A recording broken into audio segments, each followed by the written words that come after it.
Lesson 4.5, Solving Polynomial Equations. Our essential question: how do you find solutions of polynomial equations and zeros of polynomial functions? So we're being asked to solve and then sketch the graph. Because it does not equal 0, we cannot solve and we cannot sketch yet. So let's go ahead and add 1 to each side. So now that the problem equals 0, we are able to look for our end behaviors. We need to look for our highest degree and our leading coefficient. The highest exponent is a 3, and since the highest exponent came from this term, the leading coefficient also has to come from this term. 3 is an odd number, so my degree is odd. The leading coefficient is a positive 2, so my leading coefficient is positive. The 3 of the degree also tells us that we should have 3 x-intercepts. So now we need to come up with our end behaviors for odd, positive. Here's our 4.1 chart. Odd positive is right here, so this is what our graph is going to look like. So we go up in the right and down in the left. So we know our end behaviors. Now we just need to figure out where does it actually cross the x-axis. And these are our zeros. So we're going to solve for the zeros. So this is the problem that we have. The very first thing you always look for is we need to find the GCF. Is there a number that all of them could divide by? No. Do they all share a common variable? No. So my GCF is a 1, which means this is the smallest that I can go.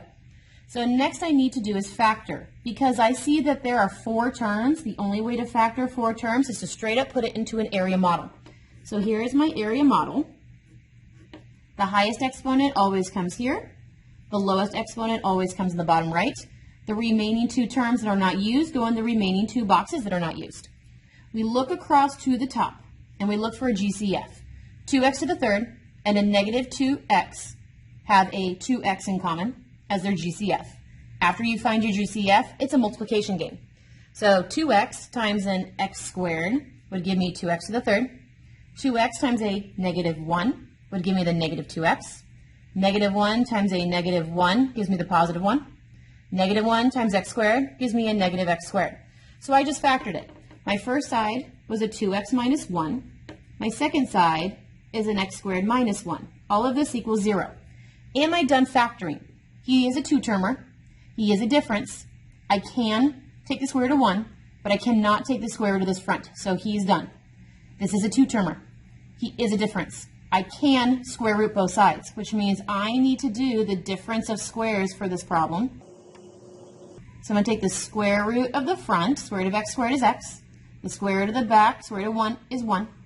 So you said that this was already factored and done. This is going to get the difference of squares. The first is a plus, the second is a minus. The square root of the fronts are x's, so here are my x's. The square root of the backs are 1's, so here are my 1's.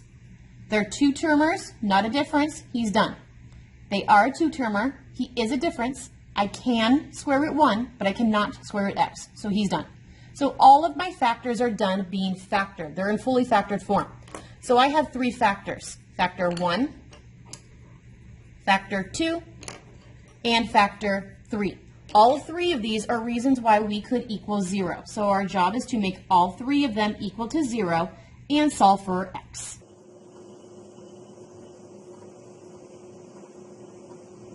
So I found 3 distinct separate answers, which I knew I was going to because I needed to find 3 x-intercepts. None of them are repeats, so none of them are touch and goes. They all are through points. My smallest is a negative 1. My largest is a positive 1. So we're going to focus on the middle. And because I'm just going from negative 1 to 1, I can make my counting kind of wide. So I'm going to count with a wide scale. So I need x at a half. So here is my positive half.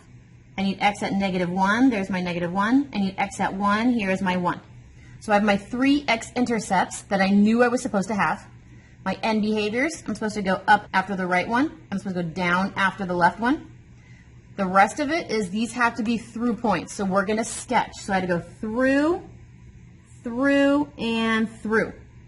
So to make sure you're correct, did you get 3 x-intercepts like you were supposed to? Yes. Did you go up on the right and down on the left? Yes. All 3 of these are supposed to go through. Did you go through, through, through? Yes. So your answer is correct. It is a sketch.